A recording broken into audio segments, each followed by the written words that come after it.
Ohanga. Today, we are going to introduce you to Kingshuk. Kingshuk is a photographer in Rhode Island. In this video, Subham joined Kingshuk in Point Judith during one of his photography sessions to take a picture of the full moon. It was a beautiful night, but as you will hear, it was also a very windy night by the waters. Enjoy the story and the view, and be patient with the wind noise. Let's get started. Hello. Hi, I'm Kingshuk. Tonight we are headed out to take pictures of the full moon, the full harvest moon, October 1st, 2020. The full moon doesn't rise until about almost 7 p.m., 6:48. It's 5:06 now, so we have still a couple of hours to go. But we have done some preparations, and we figured out that the place where we want to take the pictures from, which is about an hour away, it's best to go there ahead of time when the traffic is taking into account the traffic and the fact that parking may be hard to find, and get settled down at the location, hopefully with some time in hand to set up the tripod, the lenses, cameras, and all that stuff.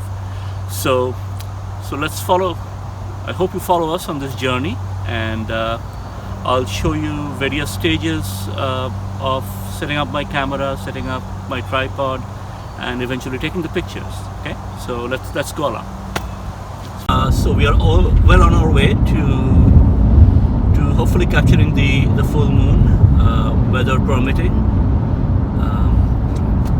Done some homework. It seems like the weather should be favorable tonight. So I'll be speaking, I can't speak to the camera because I'm driving, so I'm looking straight, but you can hear me as I speak.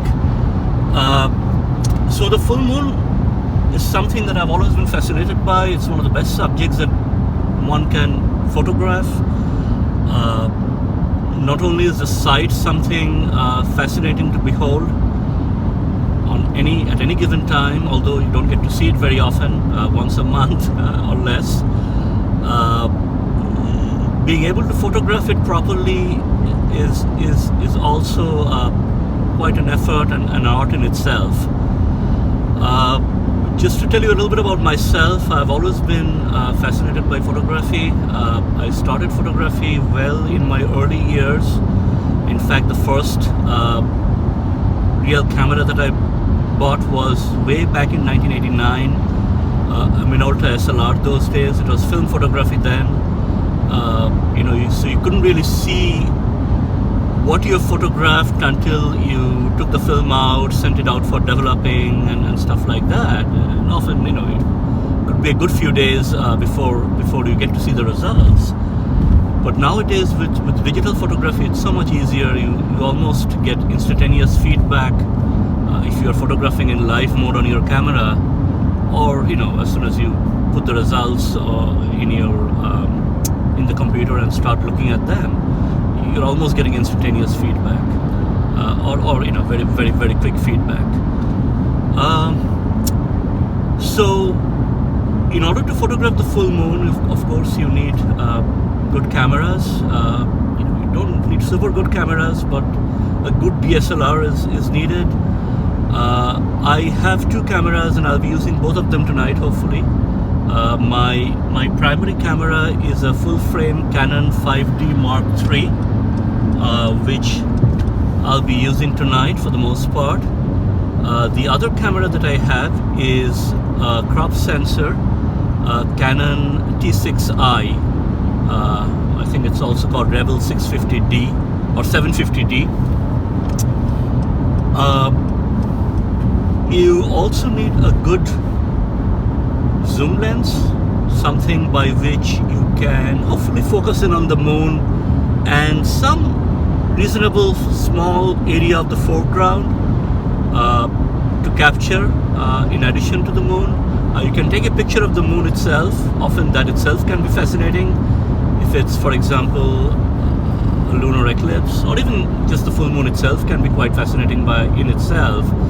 But often it's better to take pictures with some sort of a foreground. So tonight I've done a little bit of homework. I've used an app that most photographers are quite familiar with. It's called Photopill. You can use Photopill to figure out the moonrise time, the moonset time.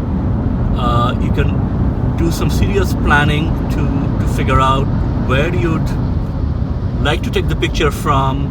You'll be able to see where the moon will be coming out relative to you. The line of, rise of the moon relative to your camera.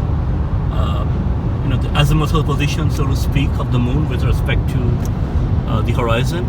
The elevation of the moon at any given time. With respect to all of that, you can plan out your moon shot, hopefully that perfect moon shot, using Photopill.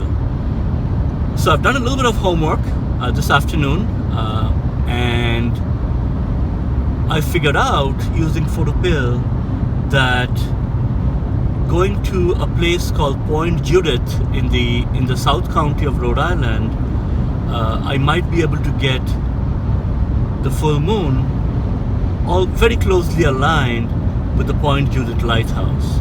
So that's where we are headed right now. It's about an hour's drive from my home, which is in Lincoln, Rhode Island, and the hope is that by the time I reach there, we have a little bit of time to set up the camera, tripod, everything, and have a few minutes to relax before the moon actually comes out. Okay, so let's continue on this journey, and I'll speak with you at various points as we go through this process. So let's spend a few minutes talking about lenses. To be able to get the moon large in your frame with some details of the texture, structure on the moon, we want to use a zoom lens. In fact, I picked out 2 zoom lenses from my kit and brought them with me today. One of them is a 100 millimeters to 400 millimeters zoom that I'll be using on my Canon 5D Mark III, the full frame. The other one is my workhorse 7200 zoom lens that I plan to use on my Canon T6i, the drop sensor, which will of course give it that additional 1.6 zoom factor, which will effectively make the 200 about 320 or so. So typically, for night photography, you want a lot of light to be able to enter your photograph, your exposure. In fact, that probably takes us into the area of exposure, and maybe I'll spend a minute talking about that. You probably know of the so-called exposure triangle, which is basically a combination of 3 factors: the aperture, the f-stop, the aperture stop, the speed, the shutter speed, and finally the ISO setting. So typically the aperture, all of these control in various ways the amount of light that enters your camera, especially the aperture and the shutter speed. So the aperture, the smaller it is, the more light enters your camera. The shutter speed, of course, it's more obvious. The faster the shutter speed, less the light that enters. The slower the shutter speed, the more the light that enters. Typically for night shots like the moon, depending on whether you are shooting the moon alone or the moon with some foreground, the requirements can be quite different. In fact, if you want the foreground lit up in a reasonable way when it's quite dark outside, you need typically longer exposure. Whereas if you have the moon in the same shot, the longer exposure would blur out the moon and it will just appear as a white or yellow circle where you wouldn't be able to make out any of the details on the moon. So typically, more often than not, these moon shots with the foreground tend to be composites, where you do multiple exposures and blend them together. One exposure would be able to get the foreground, with all the details, the right kind of lighting for that. It would typically be long exposures, whereas the other exposure would be a quicker exposure, which will pick up the moon, in a way that the details are visible and it's not just a blurry circle that's circle of light, which can still be beautiful depending on what you're doing. And for this second shot where you're getting the details of the moon, the foreground will almost certainly be completely dark, so you won't be able to make out the foreground. But then you put the two together in post in some meaningful way to get the final figure where you have a combination of the results from two different shots. So I'm not quite sure how things are going to turn out today. I may try both. I'll try a few single exposure shots where I try to take both at the same time, and then I'll do some multiple exposures as well, which I may try to blend in later. We'll see how it goes. Okay, so let's see. We'll take it from here. The Point Judith Lighthouse to the east. Well, we don't quite see it from here, but spectacular sunset in the background. So here we are. Two of my cameras, as I mentioned, my tripod, trusty tripod. My wife Meenakshi, she accompanies me, makes sure that I go back home in one piece. So let's go.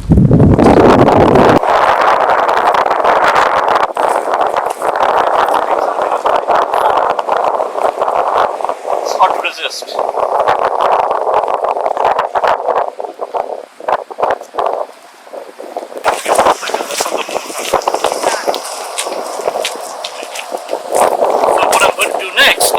My Photopill app out, and as I mentioned already earlier, I've done some planning to figure out where I need to position myself to get the moon shot that I want.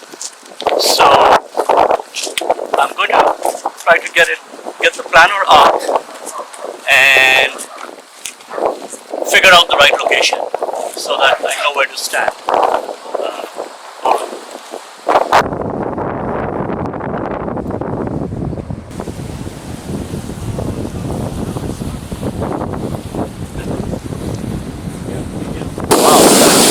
Careful. So much. Yes. Okay. That was not part of the plan. Wow.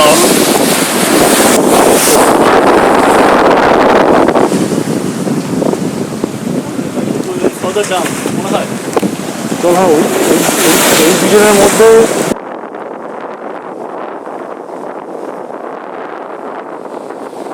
set up the tripod. One of the most important parts of photography. To get tack sharp photos, as they say, you need this. Especially for night photography. Oh wow. You think this is not too risky?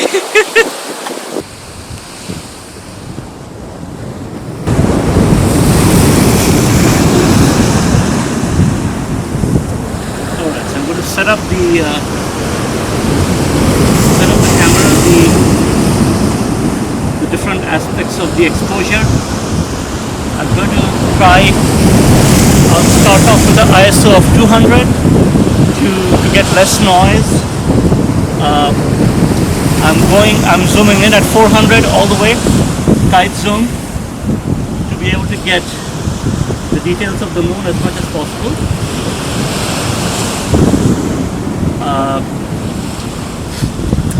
One thing that can be quite useful in this kind of photography is shooting in live view. So that way, once you set up the camera and you look at the screen here, the live view screen, you get a fairly good sense.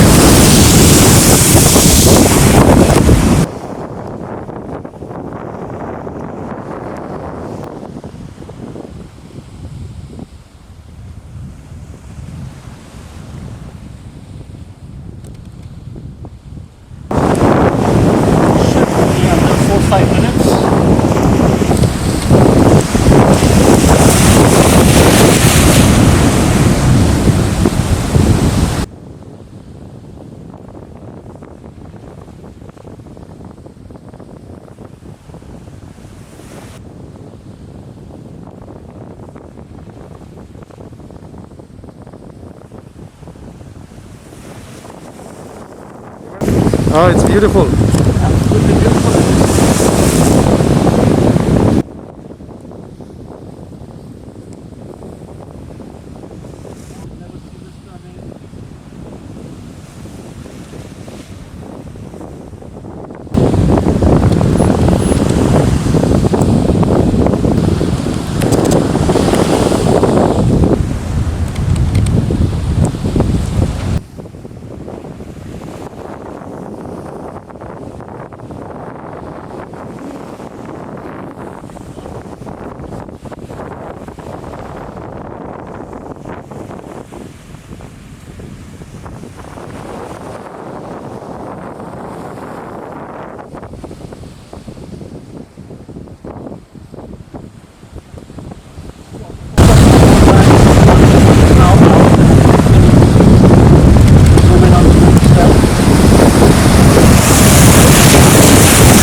Lovely. So as you can see, I'm looking at it in live view and then taking the shot.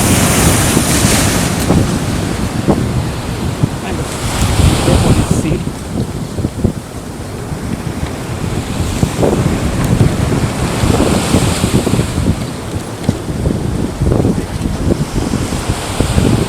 And I'm going to take one with 1 second and then try to do a composite perhaps.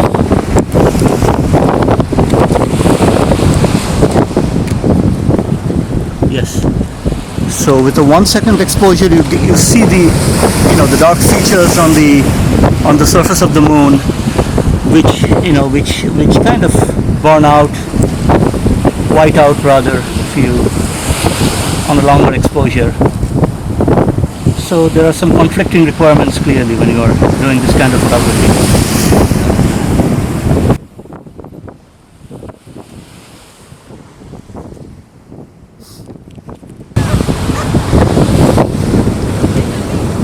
I'm taking multiple exposures, one of them with trying to get the whole lighthouse and living next to the lighthouse and all the surroundings there. Of course, for that the exposure time has to be long, but with such a long exposure time, as I mentioned already earlier, the moon will burn out, so to speak. It'll be kind of white. You won't be able to see the features. So I'm taking a few single shots of the moon by itself to be able to get all the beautiful dark features on the surface of the moon, and then I'll try to combine the two in post. We are headed back now. We did our shots. Let's see how they come out. Do some processing now, look at the pictures and get them in the form that I want. Planning went pretty well, I would say. Probably need to figure out photo a little bit better to understand how to exactly where I had planned.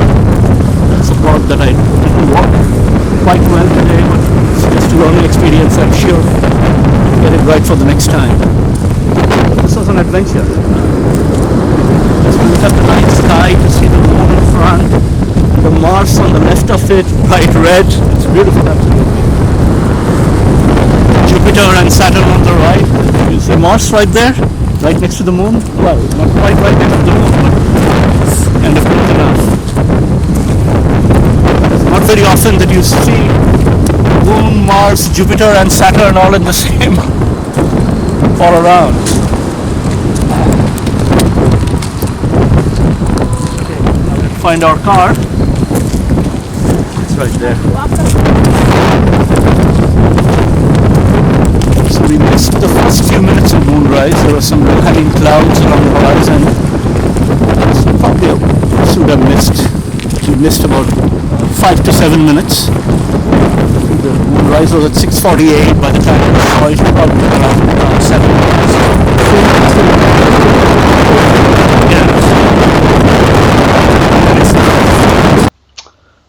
Hello. This is me, Kingshuk again. We're going to spend the next few minutes looking at the the last phase of the journey to capture the full moon, the post-processing phase.